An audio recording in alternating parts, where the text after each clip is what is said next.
Hello ನಮಸ್ತೆ ಎಲ್ರಿಗೂ, welcome back to my ಬರಹ. ಸಬ್ಸ್ಕ್ರೈಬ್ ಮಾಡ್ಕೊಳ್ಳಿ, ಹಾಗೆ ಪಕ್ಕದಲ್ಲೇ ಬರೋ ಬೆಲ್ಲೈಕನ್ ಪ್ರೆಸ್ ಮಾಡಿ. ನಾನು ಹಾಕೋ ಎಲ್ಲ ವೀಡಿಯೋಸ್ ನೋಟಿಫಿಕೇಷನ್ ಬಂದು ತಲುಪುತ್ತೆ. ಬಿದಿಗೆ ಚಂದ್ರಮ ಡೊಂಕು ಭಾಗ 5. ಹಾಗಾದರೆ ಆ ಹುಡುಗಿಗೆ ಮದುವೆ ಮಾಡೋ ಯೋಚನೆ ಇಲ್ಲಂತೀಯ? ಅವರಿಗೆ ಇಲ್ಲದೇ ಇರ್ತದ ವೈನಿ. ಹುಡುಗಿ ಚಲುವಿ ಇದ್ದಾಳೆ, ಯಾರಾದರೂ ಮಾಡಿಕೊಂಡಾರು ಎನ್ನಲಿಕ್ಕೆ ವರದಕ್ಷಿಣೆ ಕೊಟ್ಟು ಮದುವೆ ಮಾಡೋ ಚೈತನ್ಯ ಈ ಮಂದಿಗಿಲ್ಲವಲ್ಲ.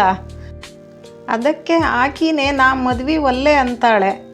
ತಾನು ಮದುವೆಯಾಗಿ ಹೊರಟು ಹೋದರೆ ತನ್ನ ತಂದೆ ತಾಯಿ ಗತಿಯೇನು ಎಂದು ಚಿಂತೆ ಮಾಡ್ತದೆ ಪಾಪ. ಅದು ಒಳ್ಳೆ ತಿಳುವಳಿಕೆ ಹುಡುಗಿ, ಒಂದು ಚಲ್ಲಿಲ್ಲ ಪಲ್ಲಿಲ್ಲ. ಬಟ್ಟೆ ಹೊಲಿಯೋಣ, ನಿಟ್ಟಿಂಗ್ ಹಾಕೋಣ, ಕಸೂತಿ ಹಾಕೋಣ, ಹಿಂಗೆ ಏನೇನೋ ಮಾಡ್ತದೆ ಪಾಪ. ಆಸ್ತಿ ಮನಿ ಎಂಥದ್ದು ಇಲ್ಲೇನು ಆತಂಗೆ. ಎಂಥ ಮಣ್ಣು ಇಲ್ಲ ಈಗ. ಇರೋ ಕಾಲದಾಗೆ ಬೇಕಾದಂಗೆ ಇತ್ತಂತೆ, ಹೋಗೋ ಕಾಲದಾಗೆ ಎಲ್ಲ ನುಣ್ಣಗೆ ಓತಂತೆ. ಪಾಪ ಆ ತುಂಗಾಬಾಯಿ ಹೆಂಗೆ ಮರೆತಾರು, ಈಗಲೂ ಹೇಳಿಕೊಂಡು ಅಳ್ತಾರೆ. ಹಂಗಾದರೆ ಈ ಪ್ರಸ್ತಾಪ ಬೇಡಂತೀಯೇನು ನೀನು? ರುಕ್ಮಿಣಿ ಬಾಯಿ ಆತಂಕಪಟ್ಟರು. ಅದನ್ನು ನಾನು ಹ್ಯಾಂಗ ಹೇಳಲಿ ವೈನಿ? ನಿಮ್ಮ ಮನೆ ಬಾಗಿಲಿಗೆ ಬಂಗಾರದಂಥ ಹೆಣ್ಣುಗಳು ತಾಕಲಾಡುತ್ತಿದ್ದವು ಮೊದಲು. ಈಗ ನೀವೇ ಇಂಥವರ ಮನೆ ಬಾಗಿಲಿಗೆ ಬಂದು ಹೆಣ್ಣು ಕೇಳೋದಂದರೆ ಮನಸ್ಸಿಗೆ ಬಹಳ ಕೆಟ್ಟನಿಸ್ತದೆ. ಸೀತಾಬಾಯಿ ವಿಷಾದದಿಂದ ನಕ್ಕರು. ಇನ್ನೂ ಮತ್ತೆ ಆ ಚಾನ್ಸ್ ನಮಗೆ ಬರೋ ಹಂಗಿಲ್ಲಲ್ಲ ರುಕ್ಮಿಣಿ. ನಾವಂದರೆ ನಾವು ಹುಡುಕಿದರ ಉಂಟು, ಇಲ್ಲಂದರೆ ಇಲ್ಲ. ರುಕ್ಮಿಣಿ ಬಾಯಿ ಈಗ ಅತ್ತಿಗೆಗೆ ಎಚ್ಚರಿಕೆ ಕೊಡುವಂತೆ ಹೇಳಿದರು. ವೈನಿ, ಒಂದು ಮಾತು ನಾನು ಸ್ಪಷ್ಟ ಹೇಳ್ತೀನಿ, ನೀವು ಮತ್ತೆ ತಪ್ಪು ತಿಳಿಬಾರದು ನೋಡಿ. ಸೀತಾಬಾಯಿ ಏನು ಎನ್ನುವಂತೆ ತಲೆ ಎತ್ತಿ ನೋಡಿದರು. ನಾವು ಅವರನ್ನು ಕರೆದು ಕೇಳೋದಂತೂ ಸುಲಭದ ಮಾತದೆ, ಆದರೆ ಅವರು ಇದಕ್ಕೆ ಒಪ್ತಾರಂತ ಯಾವ ಭರವಸೆ ಅದೇ ನಿಮಗೆ? ಒಂದು ಪಕ್ಷ ಹುಡುಗಿನೇ ಬೇಡ ಅಂದ್ಲು, ಸುಮ್ಮಗೆ ಅಂಗೈ ತೋರಿಸಿ ಅವಲಕ್ಷಣ ಅನಿಸಿಕೊಂಡಂಗೆ ಆಗ್ತದೆ. ಈಗಿನ ಕಾಲದ ಹೆಣ್ಣು ಮಕ್ಕಳ ಮನಸ್ಸು ನಮಗೆ ಹೆಂಗೆ ತಿಳಿತದೆ? ರುಕ್ಮಿಣಿ ಬಾಯಿ ಹೇಳಿದ ಮಾತನ್ನು ತೆಗೆದು ಹಾಕುವಂತಿರಲಿಲ್ಲ. ಅದು ಯೋಚಿಸಬೇಕಾದ ಸಂಗತಿಯೇ. ವಸಂತನ ವಿಷಯವನ್ನು ಮುಚ್ಚಿಟ್ಟು ಮಾಡುವಂಥದ್ದಲ್ಲ. ಎಲ್ಲವನ್ನು ಮೊದಲೇ ಹುಡುಗಿಗೆ ಹೇಳಬೇಕಾಗುತ್ತದೆ. ಎಲ್ಲ ತಿಳಿದ ನಂತರ ಅವಳು ತನಗೆ ಬೇಡವೆಂದರೆ ಎಷ್ಟು ಅವಮಾನ. ತಿಳಿದೆ ಮದುವೆ ಮಾಡುವಂತಿಲ್ಲ, ತಿಳಿದರೆ ಅವಳು ಒಪ್ಪುತ್ತಾಳೆಂದು ಯಾವ ಗ್ಯಾರಂಟಿ? ಸೀತಾಬಾಯಿ ತಮ್ಮ ಯೋಗ್ಯತೆಗೆ ಸಹಜವಾದ ಧೈರ್ಯ ಮಾಡಿದರು. ಹಿಂಗ ನೋಡು ರುಕ್ಮಿಣಿ, ಈ ಸಂಗತಿನೆಲ್ಲ ವಸಂತನ ಮುಂದ ಹೇಳಿದರೆ ಅವ ಸುತರಾಮ ಒಪ್ಪುವವನಲ್ಲ. ನನಗೆ ಮದುವೆ ಮಾಡಿ ಕಂಡವರ ತಲೆ ಮೇಲೆ ಕಲ್ಲು ಹಾಕಬೇಡ್ರಿ ಅಂತ ಮನಸ್ಸು ಖೇದ ಮಾಡಿಕೊಳ್ತಾನೆ. ಈಗ ನಾನು ಇಲ್ಲಿಗೆ ಬಂದಿರೋದು ಅವನಿಗೆ ಗೊತ್ತಿಲ್ಲ. ತಾರನ್ನ ನೋಡಿಕೊಂಡು ಬರ್ತೀನಂತ ಹೇಳಿ ಬಂದೀನಿ. ಇಲ್ಲಿಂದ ಹೋಗುವಾಗ ತಾರನ ನೋಡಿಕೊಂಡೇ ಹೋಗದೇನು? ಅದು ಹ್ಯಾಂಗೂ ಇರಲಿ.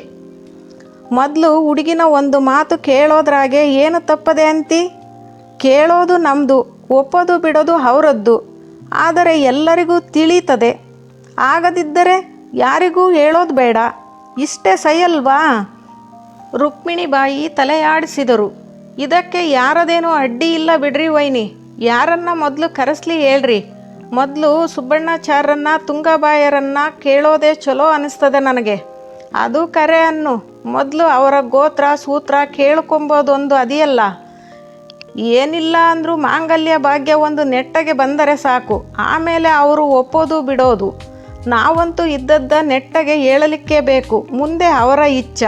ತಂದೆ ತಾಯಿ ಹ್ಞೂ ಅಂದರ ಆಮೇಲೆ ಹುಡುಗಿನ ಕೇಳೋದು. ಏನಂತಿ? ಅದೇ ನನಗೂ ಸರಿ ಕಾಣ್ತದ ವೈನಿ. ಹುಡುಗಿ ಒಳ್ಳೆ ಧೈರ್ಯಶಾಲಿ, ಹಂಗ ಅಭಿಮಾನಿ ಇದ್ದಾಳ. ತಂದೆ ತಾಯಿ ಅಂತ ಹಗಲು ಸಂಜೆ ಒದ್ದಾಡ್ತಾಳ. ಎಲ್ಲ ಹುಡುಗಿರಂಗ ಬಾಲಂಗೋಚಿತನ ಸಾಸ್ವಿಯಷ್ಟು ಇಲ್ಲ ಬಿಡ್ರಿ ಈಕಿಗೆ. ಅಂದರೆ ವಸಂತನ್ನ ಮಾಡಿಕೊಳ್ಳಲಿಕ್ಕೆ ಆಕೆಗೂ ಒಂದು ನಸೀಬು ಬೇಕು ಅನ್ರಿ. ಹಂಗಾರೆ ಇವತ್ತು ಗುರುವಾರ, ಒಳ್ಳೆ ದಿನ ಅದೇ. ಸಂಜೆ ಮುಂದೆ ಹೇಳಿ ಕಳಿಸು ಅವರಿಗೆ. ರಾತ್ರಿ ಕೂತು ಮಾತಾಡಿದ್ರಾತು. ಊರಿಗೆ ಮುಂಚೆ ಮಂದಿ ಮುಂದೆಲ್ಲ ಯಾಕೆ ಹಲ್ಚಲ್ ಮಾಡಬೇಕು ಅಲ್ಲಂತಿ ಏನು? ಅದು ಕರೆ ಬಿಡ್ರಿ. ಗಣೇಶ ಸ್ಕೂಲಿಂದ ಬಂದ ಮೇಲೆ ಹೇಳಿ ಕಳಿಸ್ತೀನಿ. ರಾತ್ರಿ ಅವರು ಮನೆಯಾಗಿರ್ತಾರಲ್ಲ, ಆ ದಂಪತಿಗಳನ್ನು ಪ್ರತ್ಯೇಕವಾಗಿ ಕರೆದುಕೊಂಡು ಹೋಗಿ ಎಲ್ಲ ವಿಷಯವನ್ನು ತಿಳಿಸಿಬಿಟ್ಟರು ರುಕ್ಮಿಣಿಬಾಯಿ. ಎಲ್ಲರಿಗೂ ತಿಳಿದ ವಿಷಯವೇ ಅದು. ಆದರೆ ಬೃಂದಾಳ ಮನೆಯವರಿಗೆ ತಿಳಿದಿರಲಿಲ್ಲ. ಎಂದಾದರೂ ತಿಳಿಯುವುದೇ? ಆದ್ದರಿಂದ ಅವರೇ ತಿಳಿಸಿಬಿಟ್ಟರು. ಈ ದಂಪತಿಗಳು ಮಗಳನ್ನು ನೆನೆದು ಕಂಬನಿ ತುಂಬಿದರು. ಅವರ ಮನಸ್ಸು ತುಯ್ಯಲಾಡುತ್ತಿತ್ತು. ಮೊಟ್ಟ ಮೊದಲ ಚೆಲುವಿ ಮಗಳು. ಮೊದಲು ಹಳ್ಳಿಯಲ್ಲಿದ್ದುದರಿಂದ ಅವಳಿಗೆ ಹೆಚ್ಚು ವಿದ್ಯೆ ಕಲಿಸಲು ಸಾಧ್ಯವಾಗಲಿಲ್ಲ. ತಮ್ಮ ಬದುಕಿನ ಇತಿಹಾಸವನ್ನೆಲ್ಲ ತಿಳಿದ ಅವಳು ಈಗ ತಂದೆ ತಾಯಿಗಳಿಗಾಗಿ ಅದೆಷ್ಟು ಒದ್ದಾಡ್ತಾಳೆ. ತನ್ನ ತಂಗಿಯರು ತಮ್ಮನಾದರೂ ಚೆನ್ನಾಗಿ ವಿದ್ಯೆ ಕಲಿಯಲಿ ಎಂದು ಹಂಬಲಿಸುತ್ತಾಳೆ. ತನ್ನ ತಂದೆಗೆ ವರದಕ್ಷಿಣೆ ಕೊಡುವ ಚೈತನ್ಯವಿಲ್ಲವೆಂದು ಅವಳು ಮದುವೆಯ ಸುದ್ದಿಯೇ ಬೇಡವೆನ್ನುತ್ತಾಳೆ. ಅಂತಹ ಹುಡುಗಿಯ ಎದುರಿಗೆ ಈ ಸಂಗತಿಯನ್ನು ಹೇಳುವುದಾದರೂ ಹೇಗೆ? ಗೋತ್ರ ಸೂತ್ರಗಳು ಕೂಡಿ ಬಂದಿವೆ. ಆದರೆ ಆ ಮಗಳಿಗೆ ಈ ಊನ ಸುದ್ದಿಯನ್ನು ಯಾವ ಬಾಯಿಂದ ಹೇಳಿಯಾರು ಆ ಹೆತ್ತವರು? ಹುಡುಗರೆಲ್ಲ ಊಟ ಮಾಡಿ ಹಜಾರದಲ್ಲಿ ಓದಿಕೊಳ್ಳುತ್ತಿದ್ದಾರೆ. ಅಡಿಗೆ ಮನೆಯಲ್ಲಿ ಈ 4 ಮಂದಿಯ ಮೀಟಿಂಗ್ ನಡೆದಿತ್ತು. ಕಡೆಯದಾಗಿ ಸುಬ್ಬಣ್ಣಾಚಾರು ಅಂದರು, ನಿಮ್ಮ ಮನೆ ಸೇರಲಿಕ್ಕೆ ಯಾವ ಹೆಣ್ಣು ಮಗಳಾದರೂ ಪುಣ್ಯ ಮಾಡಿರಲಿಕ್ಕೆ ಬೇಕು. ಆದರೆ ಬೃಂದಾನ ಮನಸ್ಸು ಯಾಗೆಂದು ನಾ ಹೆಂಗೆ ಹೇಳಲಿ? ಆಕಿನ್ನ ಒಪ್ಪಿಸೋ ಭಾರ ನಿಮ್ಮದು. ಮತ್ತೆ ಯಾವುದಕ್ಕೂ ನಮ್ಮನ್ನು ಕೇಳೋದು ಬೇಡ ನೀವು. ಮರುದಿನ ಬೃಂದಾನನ್ನು ಕೇಳುವುದು ಎಂದಾಯಿತು. ತುಂಗಾಬಾಯಿಗೆ ಕುಂಕುಮ ತಾಂಬೂಲ ಕೊಟ್ಟರು ರುಕ್ಮಿಣಿಬಾಯಿ. ಸೀತಾಬಾಯಿಯ ಅನುಮತಿ ಪಡೆದು ಹೊರಟ ತುಂಗಾಬಾಯಿ ಬಾಗಿಲು ದಾಟಿ ಹೊರಬಂದಾಗ ರುಕ್ಮಿಣಿಬಾಯಿಯೊಡನೆ ಮೆಲ್ಲನೆ ಅಂದರು, ಒಂದು ಪಕ್ಷ ಬೃಂದಾನು ಒಪ್ಪಿಕೊಂಡಳು ಅಂತಾನೆ ಇಟ್ಟುಕೊಳ್ಳೋಣ. ನಾವೆಂತ ಮದುವೆ ಮಾಡ್ತೀವಿ ಬಾಯಾರೆ? ಅವರ ಯೋಗ್ಯತೆ ಏನದೆ, ನಮ್ಮ ಯೋಗ್ಯತೆ ಏನದೆ? ಅವರ ದೊಡ್ಡಸ್ತಿಕೆ ಏನು, ನಮ್ಮ ಬಡತನ ಏನು? ರುಕ್ಮಿಣಿಬಾಯಿ ಧೈರ್ಯದ ದನಿಯಲ್ಲಿ ಅಂದರು. ಅದನ್ನೆಲ್ಲ ಈಗಲೇ ಯಾಕೆ ಯೋಚನೆ ಮಾಡ್ತೀರಿ ಬಿಡ್ರಿ. ಬೃಂದ ಒಪ್ಪಿದ ಮೇಲಲ್ಲವ ಉಳಿದ ಸಂಗತಿ. ನಾಳೆ ಶಾಲೆಯಿಂದ ಬಂದ ಕೂಡಲೇ ನಮ್ಮನೆಗೆ ಕಳಿಸಿಕೊಡ್ರಿ. ನೀವು ಯಾರೂ ಬರಬೇಡ್ರಿ ಜೊತೆಗೆ. ನೋಡೋಣಂತೆ ದೇವರ ಇಚ್ಛದಾಗೆ ಏನದೆ ಅಂತ. ಈಗ ನೀವು ನಿಶ್ಚಿಂತೆಯಲ್ಲಿ ಹೋಗಿ ಬನ್ನಿರಿ. ರುಕ್ಮಿಣಿಬಾಯಿಯ ಗಂಡನು ಸುಬ್ಬಣ್ಣಾಚಾರ್ಯಗೆ ಧೈರ್ಯ ಹೇಳಿ ಕಳುಹಿಸಿದರು. ಮರುದಿನ ಬೃಂದ ನಿಧಾನವಾಗಿ ಮನೆಯೊಳಗೆ ಕಾಲಿಟ್ಟಾಗ ಮಧ್ಯಾಹ್ನ 12 ಗಂಟೆ. ಅವಳಿಗೆ ಇದ್ದದ್ದು 9 ಕ್ಲಾಸು. ಅದನ್ನು ಮುಗಿಸಿಕೊಂಡು ಬಂದಿದ್ದಳು. ಬೃಂದ ನಿಧಾನವಾಗಿ ಹೆಜ್ಜೆಗಳನ್ನಿಡುತ್ತಾ ಸೀತಾಬಾಯಿಯವರ ಮುಖವನ್ನೇ ನೋಡುತ್ತಾ ಒಳಬಂದಾಗ ಅವರು ಅವಳ ಕಣ್ಣುಗಳನ್ನೇ ನೋಡುತ್ತಾ ಬಾವ ಕೂಸು ಕೂಡು ಇಲ್ಲೇ ಎನ್ನುತ್ತಾ ತಾವು ಕುಳಿತ ಮಂಚದ ಮೇಲೆ ಕುಳಿತುಕೊಳ್ಳಲು ಹೇಳಿದರು. ಆದರೆ ಸೀತಾಬಾಯಿಯವರ ಚೈತನ್ಯ ಒಂದು ಗಳಿಗೆ ನಡುಗಿತು. ಬೃಂದಾಳ ಮೋಹಕ ಕಣ್ಣುಗಳು ತನ್ನ ಸಹಜ ಮೋಹಕತೆಯನ್ನು ಕಳೆದುಕೊಂಡು ಈಗ ಬಲುಪಶುವಿನ ಕಣ್ಣುಗಳಂತೆ ಕರುಣಾಜನಕವಾಗಿದ್ದವು. ನಾನು ಬಲಿಯಾಗಲು ತಯಾರಾಗಿದ್ದೇನೆ ಎನ್ನುವ ಅರ್ಥವನ್ನು ಚಾಚುತ್ತಿದ್ದವು ಮತ್ತು ಎಲ್ಲ ವಿಷಯಗಳು ನನಗೆ ಗೊತ್ತಿದೆ ಎಂಬ ಭಾವವನ್ನು ಮುಂದೆ ಮಾಡಿದವು. ಅವಳು ಸೀತಾಬಾಯಿಯವರ ಪಕ್ಕದಲ್ಲಿ ಕೂರಲಿಲ್ಲ. ಬದಲಾಗಿ ನೆಲದ ಮೇಲೆ ಹಾಸಿದ ಮಂದಲಿಗೆಯ ಮೇಲೆ ಕುಳಿತಳು. ಮತ್ತೆ ಅವಳನ್ನು ಒತ್ತಾಯಿಸದೆ ತಾವೇ ಮೆಲ್ಲನೆ ಮಂಚದಿಂದಿಳಿದು ಅವಳ ಪಕ್ಕದಲ್ಲಿ ಕುಳಿತರು. ಅವಳು ತಾನೇ ತಪ್ಪು ಮಾಡಿದವಳಂತೆ, ತಪ್ಪಾಯ್ತ್ರಿ, ನೀವು ಯಾಕೆ ಕೆಳಗೆ ಕೂತ್ರಿ ಎಂದು ಸ್ವಲ್ಪ ಹತ್ತ ಸರಿದಳು. ಅವರು ಮುಗುಳ್ನಗೆ ನಕ್ಕರು. ಪರವಾಗಿಲ್ಲ ಕೂಸು, ಕುಂದ್ರು ಇಲ್ಲೇ. ಮದುವೆಯ ಗದ್ದಲದಲ್ಲೂ ಅವರು ಯಾಕೆ ತನ್ನ ಸೀರೆ ರವಿಕೆಯ ಬಗ್ಗೆ ಬಹಳ ಇಚ್ಛೆಯಿಂದ ವಿಚಾರಿಸಿದರೆಂಬ ಅರ್ಥ ಈ ದಿನ ಅವಳಿಗಾಗಿತ್ತು. ಅವಳ ಕಣ್ಣು, ಬುದ್ಧಿ, ಮನಸ್ಸು ಎಲ್ಲ ಈಗ ಏಕಮುಖವಾಗಿದ್ದವು. ತನ್ನ ಭವಿಷ್ಯ ಜೀವನದ ಇತ್ಯರ್ಥ ಈಗ ಆಗಲಿದೆಯೆಂದು ಅವಳಿಗೆ ತಿಳಿದಿದೆ. ತಾನು ಕೆಲಸಕ್ಕೆ ಸೇರುವಾಗ ಆ ನರ್ಸರಿ ಸ್ಕೂಲಿನ ಹೆಡ್ ಮಿಸ್ಸು ಇವಳ ಇಂಟರ್ವ್ಯೂ ತೆಗೆದುಕೊಂಡಿದ್ದರು. ಅವರು ಕೇಳಿದ ಪ್ರಶ್ನೆಗಳಿಗೆ ನೇರವಾಗಿ ಉತ್ತರ ಹೇಳಿ ಗೆದ್ದಿದ್ದಳು. ಇದೀಗ ತನ್ನ ಭವಿಷ್ಯ ಬಾಳಿನ ಇಂಟರ್ವ್ಯೂ ಆಗಲಿದೆ. ಅದಕ್ಕಾಗಿ ಅವಳು ಅಂಜದೆ ಅಳುಕದೆ ಉತ್ತರಗಳನ್ನು ಸಿದ್ಧ ಮಾಡಿಕೊಂಡೇ ಬಂದಿದ್ದಳಾದರೂ ಅದನ್ನು ಮುಖದಲ್ಲಿ ತೋರ್ಗೊಟ್ಟಿರಲಿಲ್ಲ.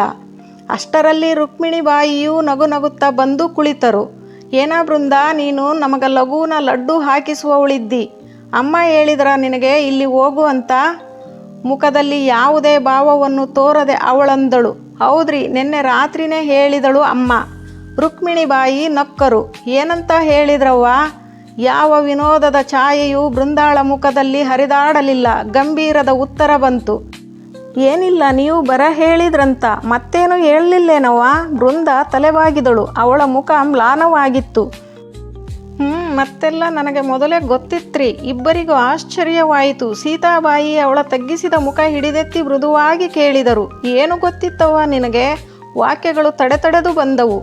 ನಿಮ್ಮ ಮಗನ ಸುದ್ದಿ. ಸೀತಾಬಾಯಿ ಜಲ್ಲನೆ ಬೆವತರು ಸೆರಗಿನಿಂದ ಹಣೆಯ ಬೆವರಿಸಿಕೊಳ್ಳುತ್ತಾ ಕೇಳಿದರು. ನಿನಗೆ ಯಾರವ್ವ ಹೇಳಿದರು? ಮೂಗು ಕೆಂಪಾದರೂ ಅಳುಕದೆ ಹೇಳಿದಳು ಬೃಂದ. ನಿಮ್ಮನೆ ಮದುವೆಯಲ್ಲಿ ನನ್ನ ಗೆಳತಿ ಒಬ್ಬಾಕಿ ಹೇಳಿದಳು. ಸೀತಾಬಾಯಿ ರುಕ್ಮಿಣಿಬಾಯಿ ದಿಗ್ಮೂಢರಾಗಿ ಕುಳಿತರು ಒಂದು ಗಳಿಗೆ. ರುಕ್ಮಿಣಿಬಾಯಿ ಅಂದರು, ಹಂಗಾದರೆ ನಾವು ಯಾತಕ ಹೇಳಿ ಕಳಿಸಿದ್ದಂತ ನಿನಗೆ ಗೊತ್ತದ? ಹೌದು ಎಂಬಂತೆ ತಲೆಯಾಡಿಸಿದಳು ಬೃಂದ. ಹಾಗೆ ಅವಳ ಮುಖ ಬಾಗಿ ಕಣ್ಣಿನಿಂದ ನೀರು ತೊಟ್ಟಿಕ್ಕ ತೊಡಗಿದವು. ಮುಂದುವರಿಯುವುದು.